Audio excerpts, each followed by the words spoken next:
Hi, I'm John. And I'm Andrew, and welcome, nerds and nerdettes, to the third episode of Nerdborne, where me and John like to sit down and just completely nerd out. This episode we're going to be talking about some of our favorite storylines in gaming. Previous episode we talked about combat systems, so if I were you, I would listen to that first and then come to this one. Kind of like intertwines with each other a little bit. We Mm. both made out pretty much a little list of games that would like really come to pop into mind. I would like to point out that there is one genre that we're not going to be talking about this episode, which is first time actually on Nerdborn that we're not going to talk about any Soulsborne games. Me and John think that deserves its own podcast altogether. So you're not going to be hearing about the lore between any of the Nerdborn, Soulsborne games. That's for the future. So, John, what kind of games do you got on your list that we could talk about storyline wise? Well, unsurprisingly, they're basically all RPGs. Who'da thunk? But there's one game I definitely like to talk about first, and we are we mentioned this last podcast, so go back and listen to that. But Xenogears. Not only does it have a banging combat system, it's also got a really deep and interesting story. Yeah, it's been some years since I've played Xenogears. Little pun there, but so why don't you give us a refresher course for people? I'm sure I'm not the only person out there that's been a little bit of time since they played since they played Xenogears. Give us a little fresher course of what the storyline's like. All right. Well, a little bit of spoilers. Oh, I guess we should probably just say outright there's going to be some spoilers in this. We'll try not to give too much away and everything. But I don't think there's any way that we could talk about the storylines and not give spoilers. So, eh, well, so there's a way of doing that. Refer to our critical thinking and criticism. But anyway, we're not talking about that. yeah. Uh, the start of Xenogears is you play Fei Fong Wong, who is martial arts and painter Esquire. Um, the game starts off really kind of it's almost a bait and switch. Your the first little opening quest is oh hey run up the mountain here so you can get I forget what it was from this one doctor dude who lives up top there. Next thing you know, everything's on fire. People are screaming and dying, and there's a giant robot that landed in your village. Uh, I love it when that happens. It's the start of every great anime, but you uh you as Faye climb into the robot. For some reason, you're really good at piloting the robot, and you kick all or you kill all the other guys, and then you just kind of the rest of the story is about Faye and a character that's introduced right after Ellie, how they are basically constantly reincarnating through time and finding each other. Um, it's a very philosophically deep, very narratively deep and very driven game. There's symbolism and references, you fucking name it, everywhere. And just like any, good Final Fantasy, it's just one of those games that's just jam packed with lore and references and all sorts of shit. And it's a story I absolutely adore. I like how you stated that you just for some reason you were able to pilot it good. Mm, Just like some some random, reason. right? I wonder what that reason could be. Yeah, no shit. Oh, and like any Yeah, other good Japanese RPG, at the end you kill God. yeah. That did bad. That you could say that about a lot of games, about it, but just not Japanese RPGs. Mm. So actually, that's gonna be a little spoiler right there because there's gonna be a future game that we'll be talking about something like that. But Oh. they made a second one to that one, didn't they? Kind of, but not really. Um, What was it, a prequel or something? they made the prequel, which is a prequel. it's a weird relationship that Xenosaga and Xenogears have. Like, I've had those kind of relationships before. yeah, wake up one night, start questioning things, but we're not talking about that either. Uh, um, Xenosaga is supposed to be the prequel to Xenogears, but not really. It's like, okay, this was the universe before Xenogears happened. Um, what really kind of happened is that they want, or the company, which was Monolith Soft, which is what Square Enix, well, they were SquareSoft back in that day. Square's or Squaresoft contracted Monolith Soft in order to make Xenogears, and Monolith Soft wanted to make more, a sequel or another game in the franchise, but Squeenix wouldn't do it, and they still held the rights. Thus came Xenosaga. Oh, Tangentially related is the Xenoblade Chronicles games, which it doesn't have anything to do with the universe, but it's made by the same people. that sounds just as complicated as JRPGs usually are. Uh, Storyline wise, anyways. it, yeah, let's face it. Let's just be honest. Yeah. But okay, I've shown you mine. You show me yours. Oh God. Oh God. Why? Hey, man, don't come out to me on the podcast. No, no, no, no. You ain't got All enough right. tits for that. I'll save that for my therapist. But anyways, anyways, the one thing I have on my list, I have this specifically on my list because they're coming out with this part 2 this month, and I think Mm. it's coming out the 19th, if I'm not mistaken. So it's like 6 days away. But The Last of Us. Ah. Um, yes, this game it's basically warped me into it just because of the storyline. Like it's got good gameplay, don't get me wrong, but the storyline, it's such a storyline based driven game, and man, it's just like one of those rare games that you pick up and like you just get immersed into that storyline. Like even when you have to like go to work the next day or whatever, and you hop off, you're sitting there all day at work thinking about what's going to happen next. Like that's just one of The Last of Us is like one of those games that you just can't wait to get back to it to find out what happens next, kind of thing. Have you Huh. played it? I've attempted to play it. I kind of hated it. Oh, people hate you right now. They're coming at you, man. They got the pitchforks now. Oh, that's no different from anything Yeah, I other got it. day. Yeah, some people worship this game. I'm not one of those people. I do love the storyline. I think the storyline would be a great movie or a great. Actually, I think it'd be a great series. I think it'd be better if it's series than a movie. Kind of like Mm, what they did with The Witcher. But yeah. to give a refresher course of the storyline for people, there are going to be spoilers on what I'm about to say. John doesn't seem like he cares, so I'm just going to say him anyways. If you've never played the game, I'd pause this and go play the game. But here come the spoilers. But anyway, basically, it's a average zombie apocalypse. Guy loses his daughter right in the beginning. They fast forward, what is it, like 20 years, whatever, into the future. That's a huge zombie apocalypse world. Guy comes across this girl, and the guy's basically just trying to survive at this point. But the guy Mm, comes across this girl, and this girl's got this built up immunity to this zombie apocalypse. She doesn't get affected nearly as fast as everybody else, and they think that she has something to do with the cure. So he's got to lead her to a place where there's a bunch of scientists to where they can basically get a pineal gland or something like that out of her brain to try to cure him. And then this is one of the things I loved about the game. And right at the end of the game, like the guy made a decision. He's like, "No, I'm going to save the girl and just kill every fucking scientist in this building." It was like one of those badass like Kratos moments right at the end with fucking Joel. It was awesome. hmm. Yeah, like I said, spoilers and all that, but that's one of the reasons why I love the game personally was the ending. Like the guys like because that's a hard decision, man. Like, what are you gonna do? Like, what would you do? Like, you're at the end, like you're right there, and like they say that they could cure this zombie apocalypse, but they just got to kill this girl, little girl. Like, you gonna let them kill him? Mm, yeah. You're fucking evil. You heartless son of a bitch.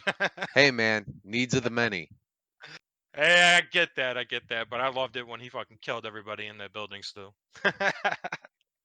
And no, that was the one thing, the cool thing about that. I know we're not talking about the combat systems or whatever, but that was the one cool thing about it is the way he went about killing them. He just like bashing their brains up against the wall and shit like that. Gotta love it. Savage.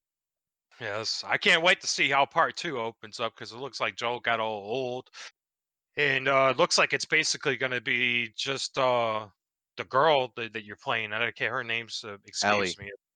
Thank you. He fucking hated the game, and he remembers the name, and I didn't. But whatever. He basically her the entire game, and I'm curious. It kind of looks like they're going to do like basically the same thing but with better graphics. But we'll see. Hmm. Mm. Oop. That about wraps up The Last of Us for me, man. Let me hear what else you got. All right.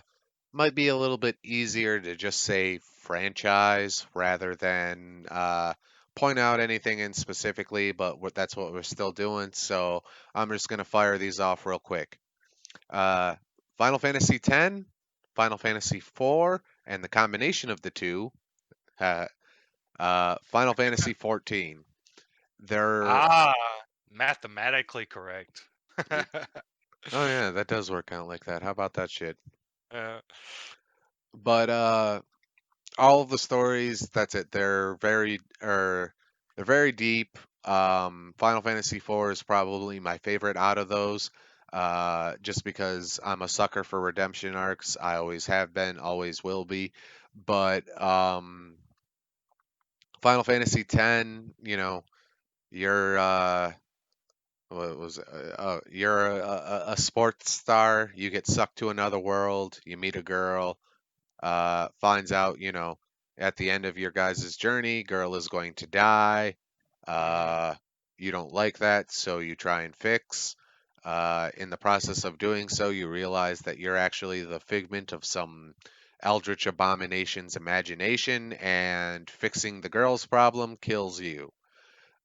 I gotta love it. And it's one of those games that really takes advantage of its linearity to tell a very tight knit, well paced story. uh, Just that's it. All the beats are delivered on time. There's very little stupid about it.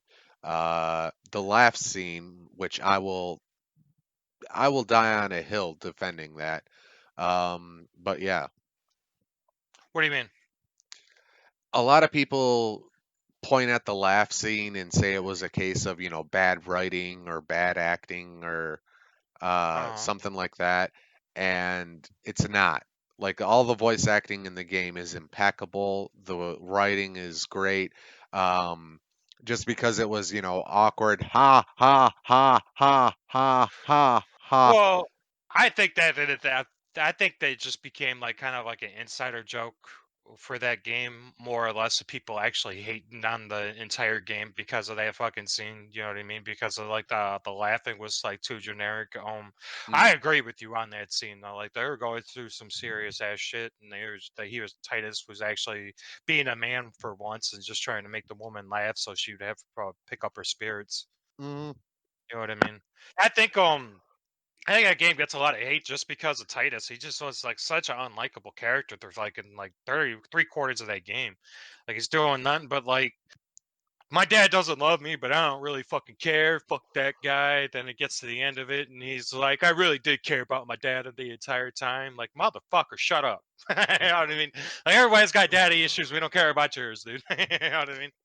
well, I think to a certain extent we were not meant to like Titus before until he, really starts kind of coming around and, grows a pair. Like that's it. He's a whiny bitch through 90% of the game, but or well 50 actually. And then there's that scene where him and Yuna are just floating around in the lake. And that's kind of maybe he got laid, but he actually grew a pair of balls, and that's when he started to become a decent character. Instead of just this whiny little bitch, he actually turned into a guardian, I think. Yeah, by the end of it, he like I said, like three-quarters of it. You know what I mean? By the end of it, he did turn into his own little guardian. He didn't turn into it like a decent character, but like everybody started off with basically growing up playing Final Fantasy, at least in our generation. I know you're a Mm, little bit different with because you did with like 4 and 6, but like basically I started off with Cloud. Then I go to Squall. Like you got two badass characters, and the next thing I play is Final Fantasy X. And then, like I said, three-quarters of the game, this guy's doing nothing but crying, and I liked Orin. yeah. He was my favorite character in the game. Well, here's something I would contend.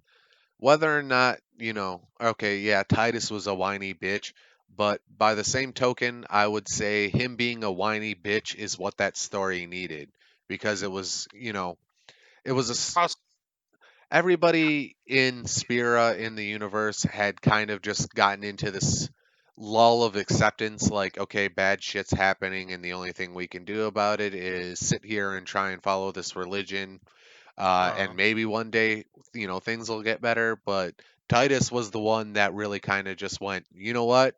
Fuck this shit. I'm gonna cry about my dad. I'm gonna cry about, all this horse shit that we're doing. And, we're gonna fucking change some shit.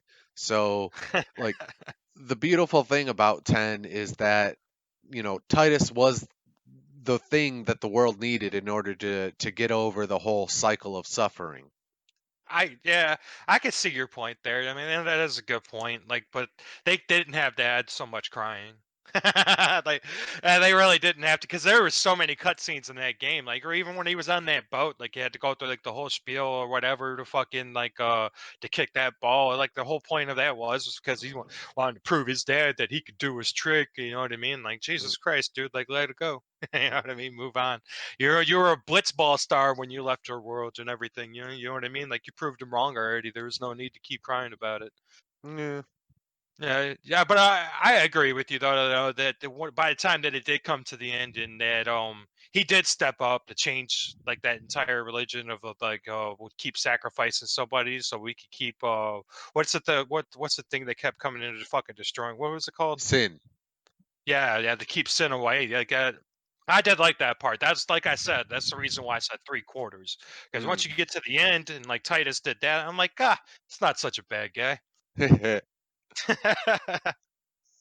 And like, yeah, like I think that that's the one thing I like that you said it about like the voice acting, because the voice acting was incredible. Like, Mm. even Waka, like he was kind of annoying, but he was like a likable annoying. You know Yeah. what I mean? Like he was like that weird kind of likable, annoying that like it's a rarity. You know what I mean? Like all the characters I liked, even uh like I said, I was you an Orin fan. I love how they did his character, but like there is one question I want to ask because Mm. they probably explained it in 12, but I not 12, but Final Fantasy 10 too, but I Mm. never played it. So what the hell was the deal? Was he just a dream and a fake mutation? Like did Titus come back in that game or? No, there's actually a whole kind of story behind that. If you get the best ending in Final Fantasy X-2, Titus does come back. He was a dream of the faith, specifically the dream of Xanarkand, which Sin was sustaining, or well, Yu Yevon. Uh, Uh, he does come back, and believe it or not, there's actually a radio drama that continues the story after 10-2. And apparently he starts turning into a drunk and shit like that, and him and Yuna break up, and there's a bunch of other crazy shit that goes on. But they did actually carry the story through. oh, that's so they just took a perfectly good story and fucked it up. Probably. Yeah. That I played like I tried 10 too. I Mm-hmm. think I like numerous times. I don't know, maybe like I don't know. There's just something about the gameplay style that bugged the hell out of me. Like the Mm. story of it didn't even bother me. Like the story was alright, but for some reason, like the gameplay style just bugged the shit out of me. But I just remember that like that she kept seeing clips of somebody that looked like Titus, or maybe it was Waka's brother or whatever. Did Mm. that end up being Titus? Uh, yes and no. Okay, no If no I don't recall don't try to be correctly, hmm? confusing. I said don't try to be confusing. Uh, Dude, we're talking about a JRPG. What the fuck do you expect? Okay. Touche. Touche. Um, it wasn't Titus specifically, but it was a version of Titus that was dreamed up by the Faith of Xanarkand. Huh. Like Shu Yin, which is the clip, or Shu Yin, which is the guy Yuna kept seeing in the clip, uh, was the original, and Titus was just sort of like a reincarnation. They don't really. It's hard to. They don't explain it too well. Yeah, that doesn't seem like something that's easy to explain. I guess I'm gonna have to jump on YouTube and just watch it myself one day. We need a body video for fucking Final Fantasy X. Yeah, that too. Like that's one of those games that like every once in a while I go back and replay. Mm, It's got such replayability. it's a very, very good story. Speaking of Oh, good stories, what is your next good story, good sir? ooh. This one, it's gonna since you just did an whole entire series. I'm gonna do the same fucking thing because I like the cheat too. So fuck it, I'm picking a whole series, and my whole series is the God of War series. Hmm. Um, I don't know how personally you can get much more epic than the God of War series when it comes to just the storyline, not the gameplay. Like, remember the gameplay is out of us. We were just talking about the storyline, and like I seriously don't know how you can't get more fucking epic than the fucking guy gets basically like killed and cheated by Ares. Then he fucking rises from the gutter to come up and kill Ares to become the god of war. And then Zeus comes down and takes away his powers and tries to kill him. Then he fucking comes up from the depths of hell to fucking completely kill each and every fucking god on Mount Olympus and kill him in like the most brutally fashioned way you could possibly do, like ripping their eyes out, fucking like ripping their head off, and like, dude, oh my god, God of War is like one of those games that I like. I love the gameplay of God of War personally too, but that's like the storyline's like one of those too. Like it's just like really soaked me in. I just like I could not get enough of it. Hmm. Like, have you? Which one? Which ones? I know you've played some. Which ones have you played? I played most of the original trilogy. I didn't really play three because the gameplay was mm, okay. Like I don't like that they tried to fucking uh parent dodging to the right stick. There's only one job the right analog stick has, and that's controlling the camera. If you don't have a camera that needs to be controlled, leave that fucker alone. Yeah, yeah, I could get that. Um, But I still know the plots of the games, and one of the things I do appreciate about God of War is they managed to redeem a completely unlikable asshole. Because let's face it, from God of War 1 to God of War 3, Kratos was just a raging dick. like, come on, he kind of had a right to be, dude. I mean, like Ares did trick him into killing his son and his wife. I mean, I can't imagine a guy being likable after that. I mean, that's pretty much the premise for fucking like Punisher. Like, God loses Mm. when there's a reason why he's such a fucking prick. Oh, or I'm not saying that it's not without, there's not a Warren. reason. I'm just saying that they made this guy a complete fucking, dick and a complete fucking monster, and they actually managed to bring it around. That's a redemption story that I really do enjoy, even if Yeah, I and wasn't such a fan of Dad of Boy.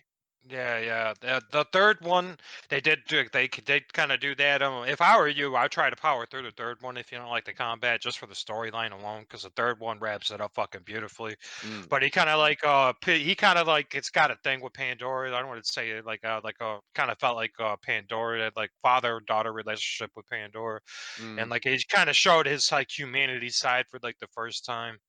mm. And he fucking like when Zeus killed her, man. He like epically just went off on Zeus, dude. Like that beat down he gave Zeus was just so fucking awesome. But even the new one, man. Did you play the new one? I started the new one, but I wasn't a fan of the combat, so I kind of just went, and we're done. Yeah, the storyline in that one was fucking awesome, man. The way they tried tied into the Nordic mythology was Mm, fucking beautiful.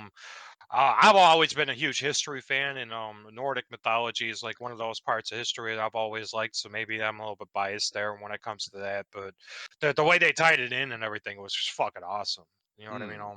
I don't want to talk too much Eh, spoilers there, and that is it's a recent game. You haven't traded it, so if you ever want to go to try to play it, like maybe get on the storyline. But yeah, they did a really great job of character development in the new mm. one.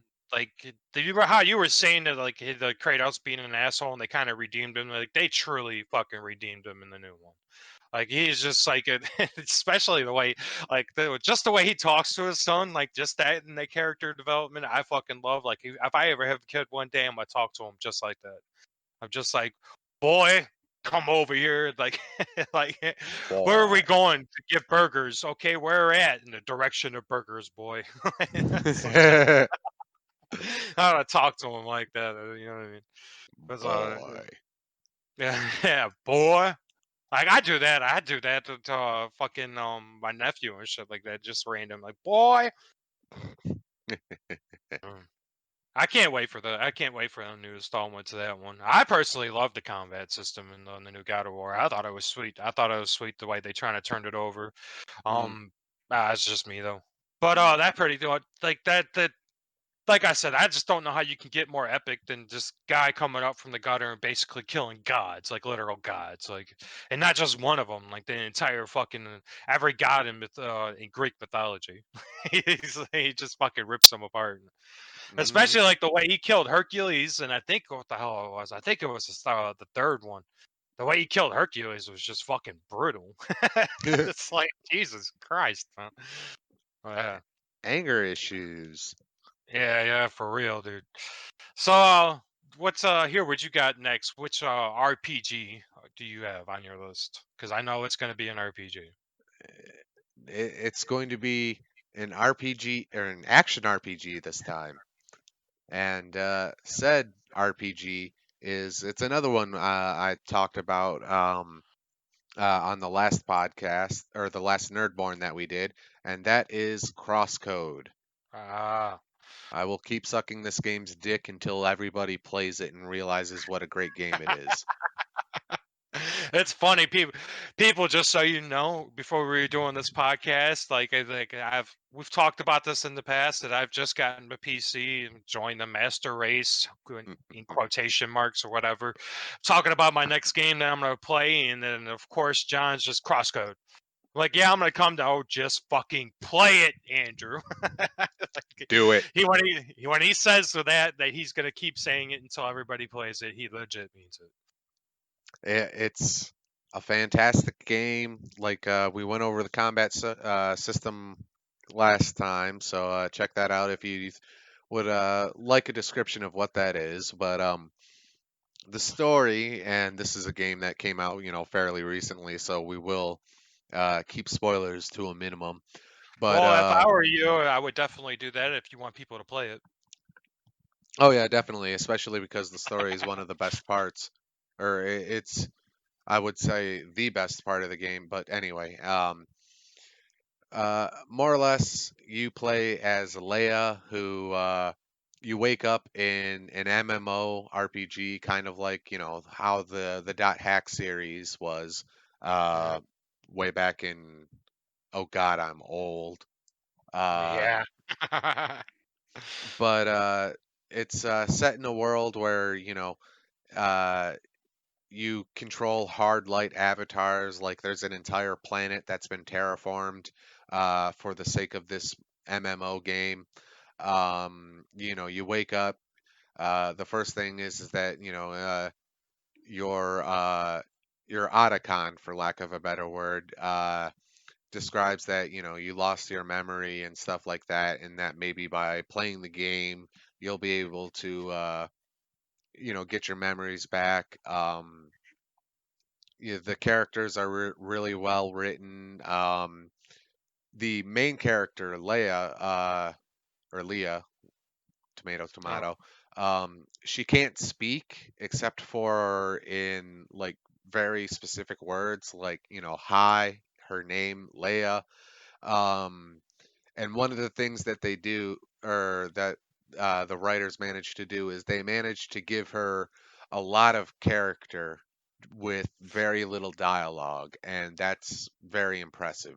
Why does she have very little dialogue like that? Reasons. Reasons? There's no spoiler reasons? They might be. Oh, okay. So tell me why. Tell me. I'm just playing. Alrighty. Reasons. Reasons. Um, how long is the game when it comes to the storyline? Like, is it like one of those 20 hours knock 'em outers, or is it like forever unending? I'd say if you just kind of beeline the story and didn't try to do any of the extra stuff, and depending on how quickly you could get through the dungeons, because the dungeons are uh, fucking brutal. Yeah, I remember you talking about it had some like really hard puzzles.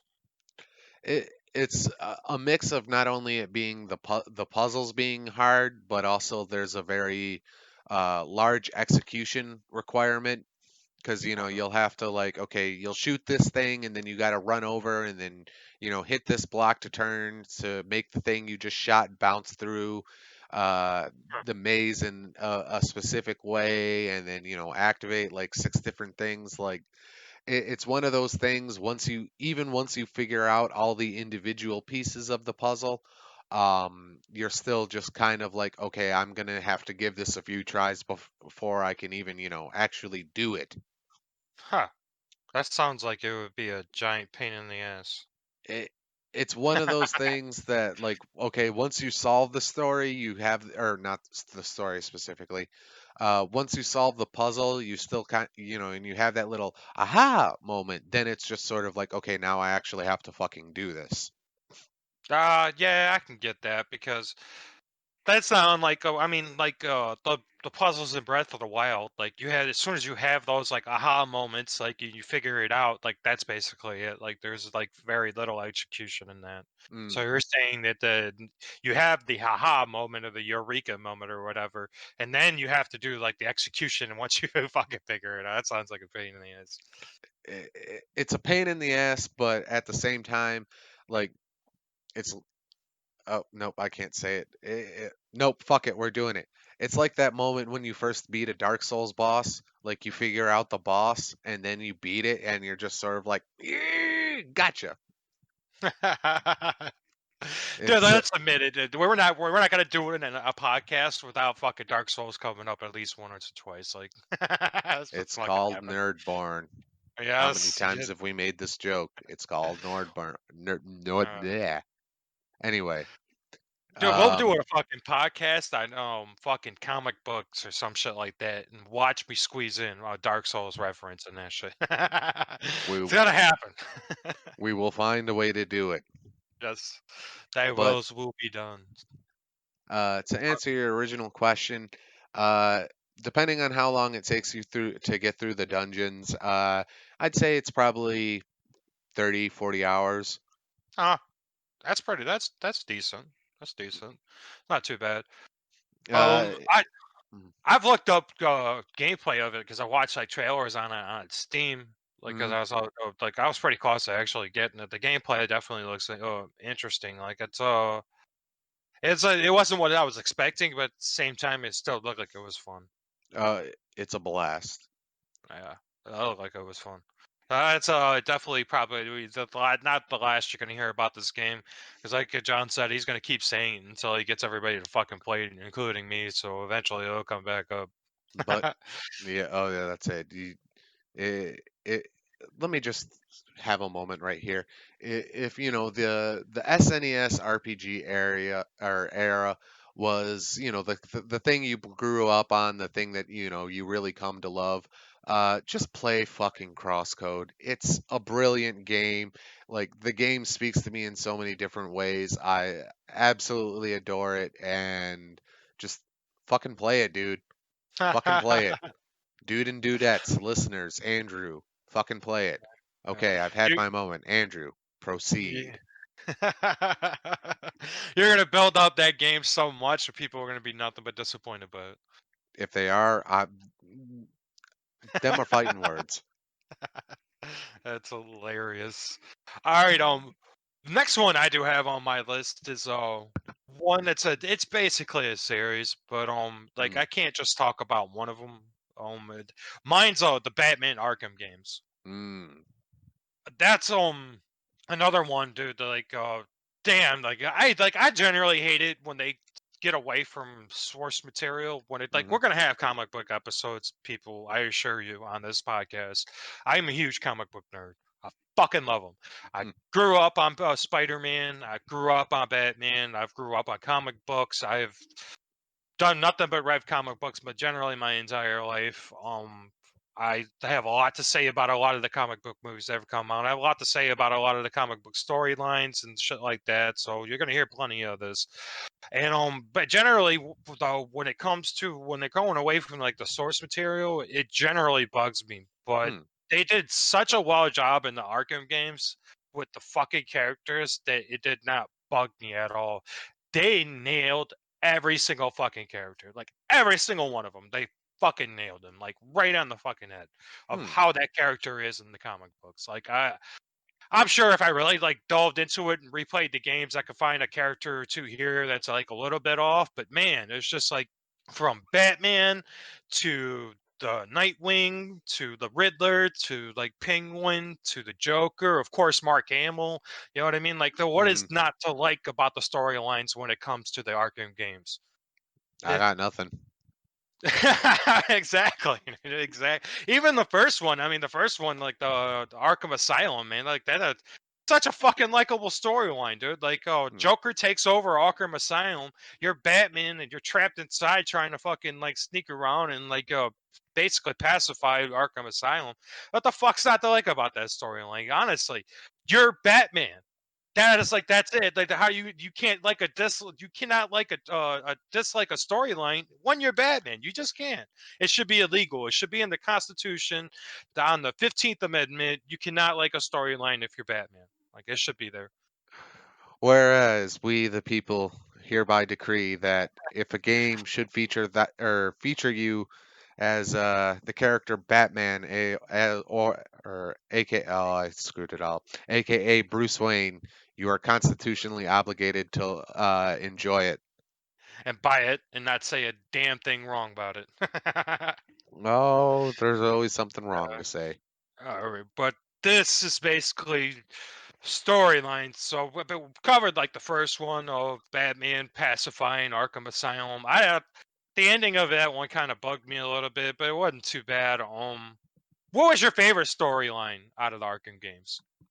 Uh, Probably Arkham City. I did seen that coming. That's probably the best one. Eh, Arkham City is my favorite game out of the Arkham series, and I, like there's a critic out there who says that a good sequel jumps off from the source material, a bad sequel wallows in it, and Arkham City was, in my opinion, everything that made Arkham Asylum great, but more. You Yeah, know, the plot yeah, or the writing was better. The gameplay itself was better. Just everything from Arkham Asylum to Arkham City was better. I would say the only thing that uh, wasn't better was that Arkham City could get a little bit bloated, where Arkham Asylum was a very compact and very tight game. uh, Um, but speaking on the story itself, that's it. It was just kind of like, that's it. Here's Batman at his finest.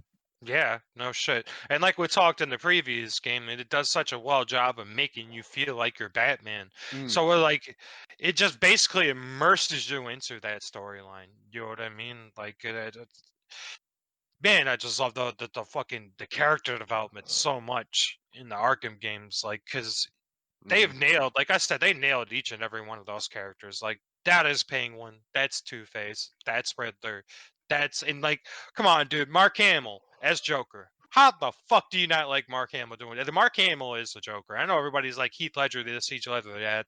Like, nothing to take away from Heath Ledger, but Mark Hamill is fucking Joker. At least in my eyes, he always will be. Oh, you'll hear no argument from me about that. Like, Right. again, all due respect to Heath Ledger, he did, the character of the Joker for the Christopher Nolan movies justice. Like, it was Mm. an incredible performance. But the first thing I think of when I think Joker is Mark Hamill laughing.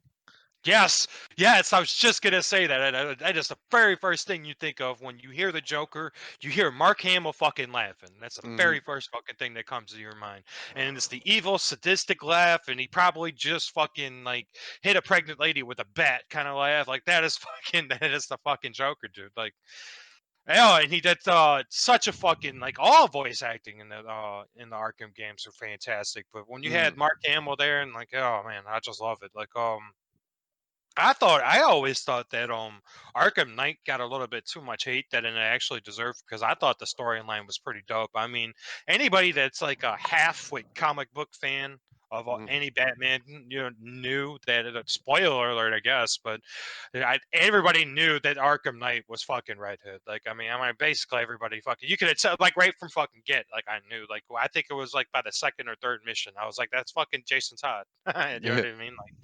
I guess the only people that kind of got thrown away at the end by that were people that never read the fucking comic books, and if they haven't, listen to me right now and go read some comic books that have Red Hood in them, and they're Hmm. fucking awesome. If you like the Punisher, you will love Red Hood. He is Batman mixed in with the Punisher. He's fucking beautiful and he's an awesome character. Hmm. But I always thought that Arkham Knight got a little bit too much hate. I mean, I personally didn't like how they kind of made him out to be like the bad guy like throughout the entire thing. Hmm. Like, but the only thing I did like about it is how they did like portray the hate that Jason Todd did have for Batman. Like they Yeah. portrayed that fucking awesome. They portrayed that well. Like they hit it right on the fucking like the right on the nail. Well, I would contend that much of the hate that Arkham Knight gets is focused more around the gameplay rather than the story. Like, I did play Arkham Knight and I did finish it, and that said, I thought that the story was perfectly fine. I thought it was a Batman story. Uh, Um, and again, the voice acting, the portrayal, stuff like that, that was fine. It was they tried to push, I think, the Batmobile too much. Like, I mean, okay, cool, we get to drive the Batmobile, but we're also going to have these, tank shooter segments. uh, I'm sorry, but Batman does not drive a tank. Well, I mean, the Batmobile is basically a tank, but what I mean is that, you know, Batman does not do open pitched battles in a courtyard with a bunch of unmanned drones. This is not Batman. um, uh, I don't know. I personally liked it. I don't know. I guess I have to disagree with you on that. I personally liked it, but I can see what your point is. Like, you want to be Batman. Like, they did kind of like take it away a little bit too far with making like they made you use that Batmobile. It wasn't Mm, like an optionary thing like that. That they made that in so many missions like a thing that you had to use. And like on top of that, there were some of the missions that were so damn long. You had to face like 30 other fucking little tank cars or whatever the fuck they were. You had to Jesus Christ, like how many fucking bad guys cars are there? I mean, you know what I get? So I can kind of see your point a little bit. When we're the ones that do get like not a lot of love is Origins, but I personally liked Origins, and the reason why if my memory serves me right, I could be wrong on mm, this. It could be actually City, but I'm pretty sure it was Origins where Batman had that little fucking fight with Deathstroke. That's an Origins, right? yes. It's not too confident yet. Let me see here, Batman. I'm pretty sure it was Origins, because I do know that, or well, no, it wasn't Deathstroke. It was Deadshot in Arkham City. Okay. Yeah, and Yeah, then Arkham Origins would have been Deathstroke. I am right. It is Origins. Yes, Okay. that and like again, I keep coming back to this like character development or whatever, but man, did they fucking nail Deathstroke. Like that is the best portrayal of Deathstroke I think I've ever seen. Like even like I think thinking back on like the animated series that I've watched, and there's been a few of them they've done just Deathstroke justice, but Hmm. still that's the best. What they did in Origins was like fucking that is fucking Deathstroke, and that fight was so badass. That's the best part of Origins. Mm. By far, that was the best part of Origins was that fucking fight that you had in like the jail cell. Not one in the jail cell, but I think Yep. like, dude, you did felt like you were Batman fighting Deathstroke, man. Like, you cannot get more badass than that. Yeah, that was a good fight. I had to shut myself up because I was about to go off like a little schoolgirl looking at Elvis. I did, dude. I love it. They had like Origins gets a little bit of hate too, and I can't remember the specific reason why. Trying to think. Like, I think Origins ended up getting hate because of they didn't people weren't particularly fond of the storyline or whatever. But just to like refresh my own memory, Origins is the one where like right in the beginning, like the city got taken over, right? By like Hugo, I think took over the city. No, that was Arkham City. Oh, that was Arkham City, so I'm getting them mixed up, and I can't really remember the storyline to Origins. Then I guess it's been a while. Uh, Hmm. Origins was kind of that. Well, I mean, obviously, it was sort of like a Batman getting started as Batman story, but it was a little bit more establishment more than anything. Like, here's the Rogues Gallery, and this is their shtick more Oh, than any kind of concrete Batman narrative. right, Like, it was more storyline wise, it was a little bit more uh, wank, wank, wank rather than doing anything with the characters. right. So I think that's part of why it got hate, and I think also part um, it was one of those things that the gameplay just wasn't as good or as tight as the Rocksteady games, Arkham Asylum and Arkham City. Plus, they had the shot gauntlets, which it turned all of the regular fodder enemies into just one hit wonders. So that way, all you ended up having to do is just knock a bunch of them out, and then you'd work on the big fatties, and Yeah. it was really kind of just ruining the thing that really made Arkham's combat great because it was having to effectively prioritize threats. Yeah, I can see that. I can get that. I guarantee you this will come up again because, like I said, I'm a huge comic book geek, man. I love comic books. We're probably definitely gonna have podcasts on Nerdborne and we're about comic books, movies, video games, and etc. So in Arkham series is one of my favorite series. So this is definitely gonna come up again. I just Hmm. had if we're talking about storylines, I just definitely had to bring it up. So I guess that leads off to you. What's next on something on your list with the storyline of video games? All right, now this is actually something fairly recent, but it's or well, the series itself is a little bit older, but this game is fairly recent, and that is Divinity Original Sin 2.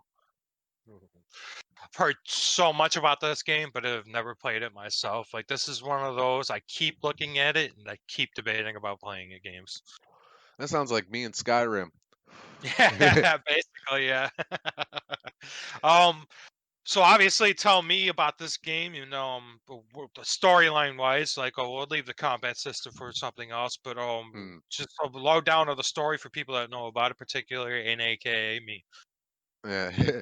uh, it's your it's your typical CRPG done to an exceptional degree. So you can either play one of the origin characters, which they have, their own separate story, or they have their own storyline baked into the greater storyline of the game, or you can, create a custom character.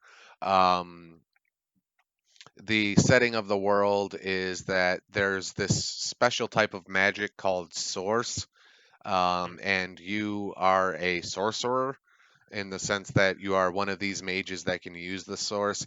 And the story itself is really about uh, basically you saving the world from the source. You know, there's multiple endings where you can choose what ends up happening with the source. Um, the storyline of it is that's it. It's just a very well told story. The gameplay is fantastic. Uh, and I appreciate that there's so many ways that the story can go. There's so many decisions you can make. You know, any given point of choosing dialogue and stuff like that, there's like six different options. Like Uh-huh. it's truly as much as you can be in a game like this. It's very much pen and paper D&D, and you are the author of your story. Mhm. Well, Hmm. is it a Japanese game? No, completely Western. Oh, so you don't kill a god. You do actually kill gods. Oh, really? Hey, man, Yeah, East meets West. yeah, yeah. I guess it's gotta happen from time to Mm, time. So, definitely don't give me any spoilers. You know what I mean? Because, like I said, this is a game that I just keep looking at, and I've heard so many communities online. I've heard this is like being one of the best RPGs ever made. Like it's up there. Like you could literally Google like best RPGs to play right now, and like if you go on like IGN or Forbes or what the hell ever, like it's mhm. gonna be up there. I've heard so much about it. It's just one of those ones I've not gotten around to playing yet. Probably would be one of these days when once I'll get it for the PC and play it. Just not enough time in the day sometimes. I actually have just gotten into playing, as you know, I've gotten into playing Final Fantasy 14, and you're the one that like kind of like what you did with Crosscode, what you're doing with Crosscodes now. You kind of did with like Final Fantasy 14, like you just kind of like kept shoving it in there until eventually you're like, oh fuck it, play the demo. And I remember I played the demo, and it just pretty much has got me there from hook, line, sinker. And I'm bringing it up because we were talking about the Final Fantasy game. We didn't talk anything about the storyline for Final Fantasy 14 whatsoever. What Mm. without getting too much spoilers away to me, what's unique about Final Fantasy 14 storyline to you? Uh, it's not so much that it's there's anything unique about it, but it's your typical Final Fantasy story, and kind of actually an older vein of Final Fantasy story. It's just done really well. Like, Mm. uh, and this isn't a spoiler or anything, but like you as the player character or as the agent in the story, your shtick is that you are good at killing things. That is your job. Right, right.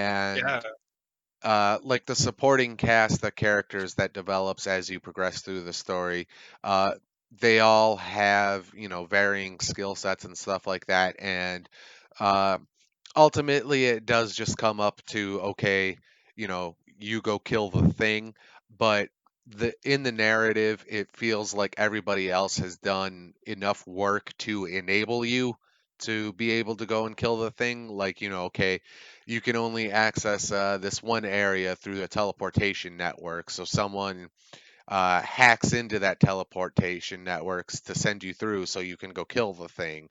Or, they've done all the legwork finding about out about what the thing is you need to kill and how you might end up killing it.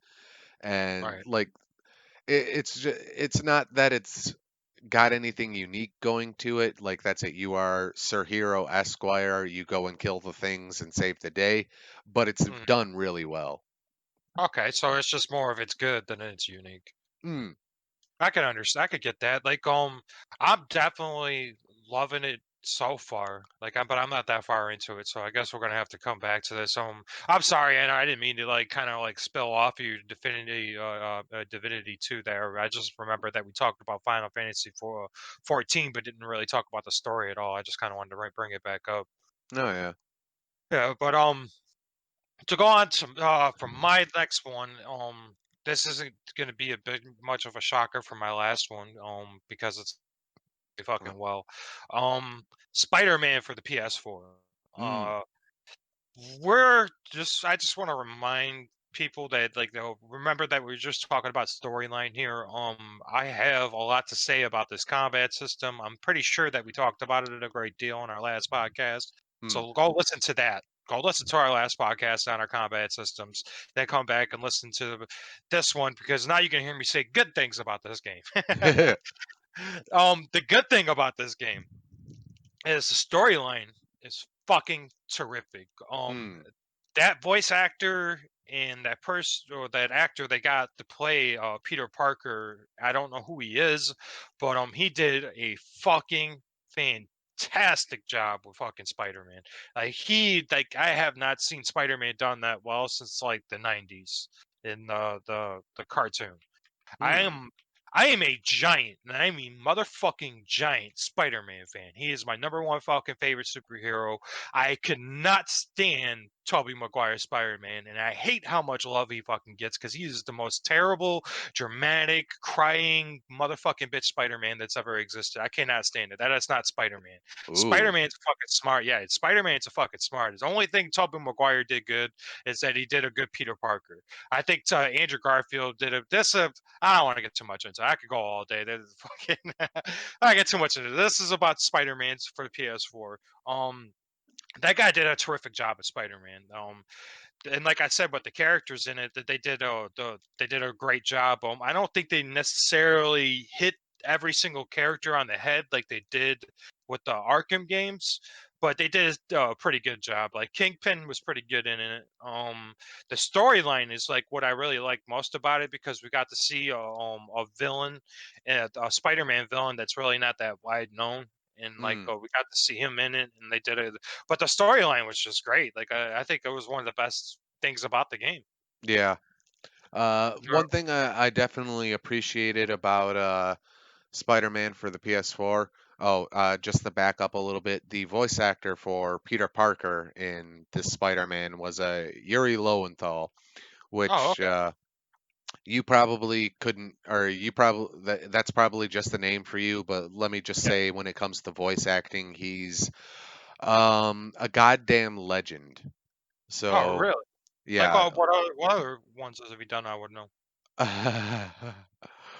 Oh, um, like that much, like Mark Hamill up there, like kind of just that many. yeah. No shit. Well, I Well, should know his name then. I feel embarrassed.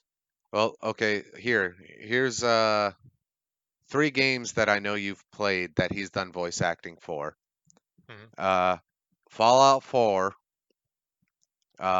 He's been in several Final Fantasy games, and oh wow, I just completely blanked on the third. Anyway, yeah, like the dude has done a lot of work. Oh, okay. He did a fucking fantastic job with Peter Parker. Uh, I couldn't agree more. Mhm. And that's one of the things I appreciated, like I was saying, about Spider-Man was that they didn't try to make this the whole, Spider-Man Origins or anything like that.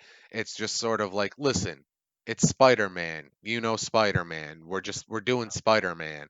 Yeah. They didn't spend time trying to explain, oh, it's hard living a dual life as Peter Parker and being Spider-Man. No, they just went Spider-Man, fucking Spider-Man.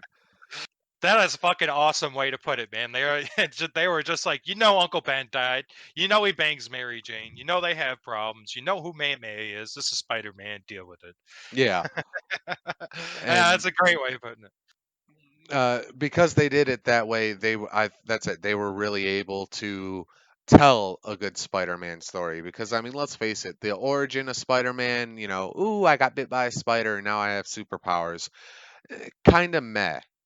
It was all of the stuff that came after that establishment, the trials of trying to be a hero and, also be a normal dude, the family drama, like um Peter Parker is as important to the Spider-Man narrative as the titular Spider-Man is.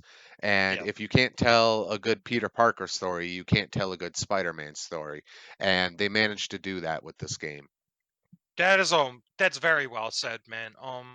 That that's obviously when it comes to this, that, like I said, it's gonna be a whole different podcast that we'll have about like, so you know what I mean. But when it came to this game, like what you just said is like that's 100% correct. Like, if you can't do Peter Parker well, you can't do Spider-Man well, and like they did them both phenomenally well. Like, don't get me wrong, like Peter Parker's like not like 100% like Deadpool and doing nothing but telling jokes like all the fucking time, but that's basically his personality. Like he was the smart ass. He was the Deadpool before Deadpool. He was the smart ass before this, before like any other like comic book character came out being a smart. He was like the epitome of being a smart ass. He's the reason why I'm a fucking smart ass. And at the same time, like when he like as Peter Parker, he dealt with problems, but he always found a way to push through them. You know what I mean? Mhm. He never like really like even when Gwen Stacy died, like he didn't sit there like he beat himself up, but it wasn't forever. You know what I mean? Like Peter Parker was always like a really mentally tough dude, and he could always come above or found a way to come above things, and they did that great in that game. Like Yeah. one of the storytelling wise, they really showed how in the comic books Peter Parker really did deal with shit. That, in my own personal opinion, I thought they did a great job with that. Yeah. You know what I mean? Like, they're just actually recently, they just recently, rele- uh, released. I'm sorry, they just recently said that they're coming out with a new. At first, they were saying it was going to be a standalone game with Miles Morris for the PS5, but now they're saying that it's a gonna be an expansion on this already made game. Yeah, I don't think they really know what the Isami is actually doing, but they are coming out with a Miles Morales game. So Huh. that should be interesting. Yeah, that should be interesting. I've always been personally more of a Peter Parker fan just because I grew up on him. But Miles Morales is definitely a character that should get some love. Like he's a dope ass character. Yeah. You know what I'm I mean? looking forward to that. Fucking A, right. So let's hear next on your list just before I start spewing off about Spider-Man again. Well, hey, man, I fucking jerked off all over on Devil May Cry 5 last time, so just saying it would be fair. But this is another RPG. Go figure. But it's one of the last games that BioWare really knocked it out of the park. Or yeah, it was Bio. Anyway, whoever it was, and it's Star Wars: Knights of the Old Republic 2. Ooh, that is fucking it. That actually took me by surprise, to be honest with you. Really? Huh. Yeah. I never played the game, but I've heard great things about it. So you're gonna have to explain that storyline to me. Uh, excuse me. Just like any or good. Hey, I'm supposed to be podcaster, being able eloquence. Anyway, uh, n- uh, the storyline is that you are an exiled Jedi that has been cut off or otherwise cut yourself off from the Force, and the plot of the game is about restoring your connection to the Force and saving the galaxy. As you do. Oh, Um, the storyline is really just kind of it is basic in its presentation. I mean, it's your standard hero's journey when you really get down to it.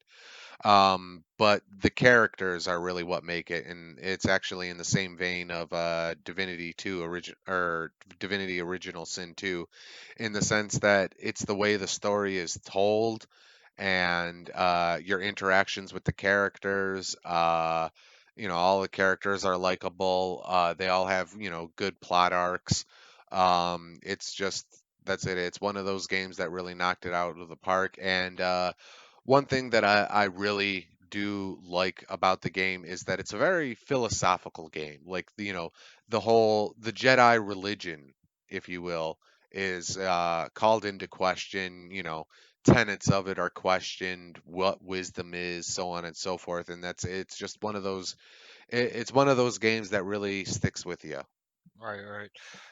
Yeah, that's definitely gonna be another podcast as a Star Wars episode. That's for damn sure. That honestly sounds like my wet dream kind of game. Fucking A, dude. Get the just being a fucking Jedi, like you got me. That's how you got me sold on the game right there. It's just yeah, that's all you gotta say. It's just one fucking line. Hey Andrew, you want to hear about this new game? Oh, I really don't need a new game right now. Get to be a Jedi, you son of a bitch. I'm in. Fucking A, man. I've heard fantastic things about it. I cannot give you a real excuse of why I've never played it. I really cannot. Maybe just one of Well, those things. The other games that popped up. It's maybe the same thing between you and Skyrim. I don't know. I might be able to give you an excuse for this one because I don't think it's ever been on a console. Oh, that could be the reason why then. Hey, it's available on Steam. Hey, dude, I'm up to my fucking like ball sacking games already, dude. Oh, shit, They only just your give, they balls. just, yeah, dude, they just keep adding up. Next thing you know, I'm just gonna be swimming in video games I can't complete. I was gonna say, shit, I'm already up to my fucking eyeballs. Yeah, well, usually I'm not like that. Usually, like I tackle one game at a time. Like I give my one game my full attention. But since I've gotten the PC, have definitely not done that. Fucking Final Fantasy 14 here, then let's jump on Warframe, and hey, I want to play a little bit of Skyrim, and then hey, a little bit of Fallout 4. Like I'm just jumping on, I'm just like having a fucking field day with. It's like I'm a giddy kid that finally got a new toy, and I'm like, I fucking love this toy. I mean, I feel like I got into Nintendo 64 for the first time again. I, that I feel that, man. That's a powerful way of putting it. Fucking a man, I love it. I'm loving every minute of it. Really am. Um, which So let's brings me hear on to about my next. yours. Yeah, I was about to say, which brings me on to my next one. For storyline wise, is yeah, I gotta bring up Skyrim. Eh, A lot of people put this game as probably one of the best RPGs ever made. Even if you had like a biased opinion, and you would still have to put it at just based on sales alone, have to put it in the top five. Like it's just one of those games that like I can't build it up to what it's already at. You know what I mean? Like people, hmm. you know that saying, "Don't put it on a pedestal." Well, Skyrim's already on that fucking pedestal. Like you know, what I mean? You can't. I can't put it up there. It's already there. Um, but the storyline wise, it's just, if you like any kind of, if you grew up playing D&D, Dungeons and Dragons, you gotta love this fucking story. If you grew up liking Vikings, you gotta love this fucking story. If you grew up like in any kind of Nordic culture, you gotta love this story. If you grew up loving a fucking battle axe, you gotta love this story. Like just any of those one, any of the check the X box above. You gotta love this fucking story, dude. I mean, you're basically a guy that's about to go. I'm not gonna give away too much, man, just in case you do come around to playing it. You know what I mean? But Well, you're basically a guy. What's that? no, I was gonna say I already know the entire plot of Skyrim. Oh, okay. Well, now I'm not giving anything away. Yeah, especially with all the. If you follow any kind of video game pages, I'm sure you've seen endless memes with fucking Skyrim. Oh, of course. Yeah, like what's not to love about it? Like especially just how it starts off. You're about to go onto a fucking chopping block, but the next thing you know, a dragon attacks and pretty much save your life by the nick of your skin. Hmm. Um, you go on to the next town, help out this fucking thing called a guy called a Jarl, which basically is like a king. Hmm. Help him out. You kill a dragon, and you absorb its soul. You get a now you find out you're something called the Dragonborn, and you get to absorb dragon souls. Like if you're not sold by this game by what I just said there, then just you're not ever gonna be a nerd. Just walk away and go find some new fucking hobby. Like, Ooh. yeah, for real, dude. Like, you get to absorb dragon souls, but I'm not gonna like go all the way to the ending and how it ends and everything. But the basic plot of it is you're a dragonborn. Dragons are starting to come back, and they don't know why they're starting to come back. So obviously, being the dragonborn, you have to investigate. Um, you personally start killing dragons, absorbing their souls, and come to find out that the one particular dragon is basically raising up all the dragons from the dead, and the only person that could permanently kill a dragon is you. Like, Hmm. fucking A, dude. Like, I'm just. And it's got.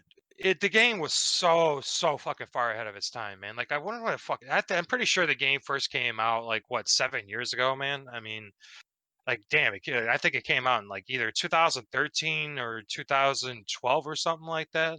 Hmm. It came out. No, I'm even off by a fucking couple of years. It first came out in 2011, Oh wow. and I'm yeah 9 years ago, and I'm still playing it to this day. That's how far ahead of this fucking game is as of its time, man. Like how massive the open world is, and how in depth like the characters are. Like they did like every single storyline in there, like even the side quests are some of the legit best storylines I've ever come across in gaming. And Hmm. that's just yeah, that's just a side quest. We're not even talking about like the main storyline itself. Like I could not talk up this game enough. Like I said, before I got my PC, I'm sitting here itching, waiting for my PC. So I'm like, I hop on the PlayStation Network, and I seen that they had the Ultimate Edition for sale. So I'm like, fuck it, I'll buy it. I bought it, and I'm sitting there playing it to try to get wait for my PC. Hmm. Finally, get my PC, hop on Steam, and when I'm sitting there looking about it, ready when I'm going to buy, and I'm like, yeah, Skyrim's on sale. Fuck it, bought it again. that that's how much I love that game. And the Wow. mods I hit, yeah, and the mods they have on for the PC are just fucking beautiful. It's just oh my god, they make the game look so beautiful, and there's so many new storylines to it. Yeah, it's just awesome. Oh well, that's. I will get to Skyrim eventually, soon. I swear. It's just. Uh, Dude, I have a feeling they're gonna come out with Elder Scrolls 6 before you even play Elder Scroll 5. And we've been waiting 9 years for Elder Scrolls 6. You know what I mean? Have you played any of the Elder Scrolls at all?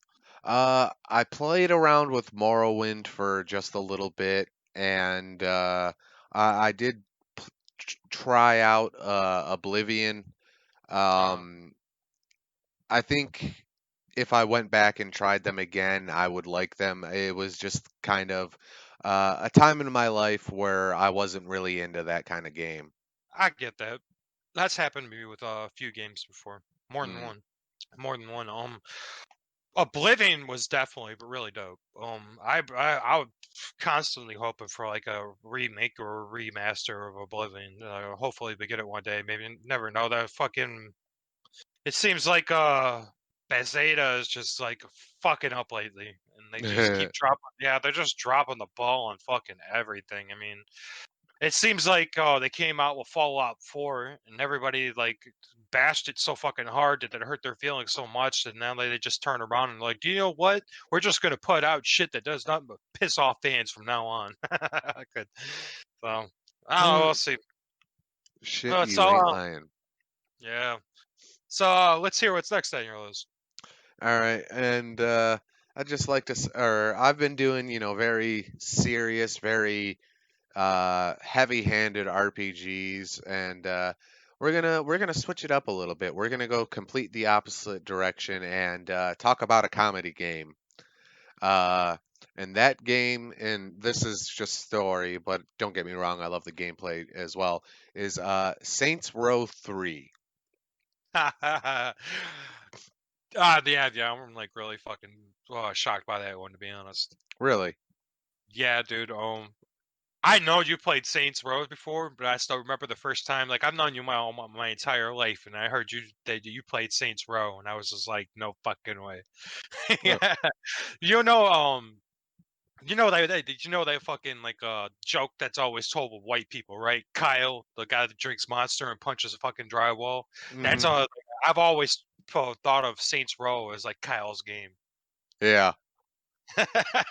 But that's the reason why I've always was shocked by it because you're like the complete opposite of a Kyle. A little bit, but it's just like I said, I've talked about, very serious and dour games and stuff like that, but Saints Row 3 is just like, you know what? It's fucking wacky. It's just fucking completely off the wall crazy, and I can't help but just love it. It's done so earnestly. Like, Uh, the game is absolutely hilarious because of how serious it takes itself. okay, well, yeah, I have not played any Saints Row whatsoever, and not only that, like I really don't know jack shit about it besides it can go out there. So why don't you explain it to me? Okay. Saints Row was originally conceived as a competitor to Grand Theft Auto, and Grand Theft Auto, the storylines have actually been fairly serious affairs. Saints Row was meant to be a excuse me there. Saints Row went kind of the opposite direction, where it was just kind of like, okay, you're still in a gang, you're still doing crime, but instead of going in and kicking the shit out of somebody, or picking up a hooker and then beating her for money, or beating the money you spent back out of her, you would do things like uh, steal a sewage truck and spray it at this one guy, or the competitor of the person who gave you the mission. You would spray it at the restaurant, or like you would do insurance fraud where you would jump out in front of cars and get thrown into the air and just completely mangled for money. And the reason I picked Saints Row the third is because Saints Row one was okay, or quirky crime sandbox. Saints Row two, slightly more quirky crime sandbox. Saints Row three begins with you in bobbleheads, or rather, you wearing masks that make you look like bobbleheads of members in your gang robbing a bank. And when the police come, they tell you to please autograph and then surrender your weapons, which leads to a chase scene where you have lifted the safe out of a bank with a helicopter. Um, and then I don't remember how exactly it happens. You end up being on this basically supervillain's plane.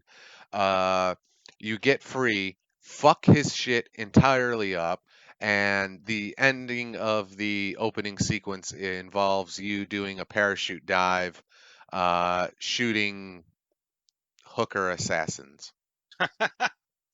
There is a That point. that sounds like an episode of American Dad on acid. Uh, Let me just. This isn't really a spoiler, but it still comes as a shock. But you know what? I'm just gonna fucking say it. It's an old game, and let's face it, knowing what happens doesn't exactly ruin anything. The final act of the game, you are recruited by Mayor Burt Reynolds. Yes, the Burt Reynolds, to stop a zombie apocalypse. Dude.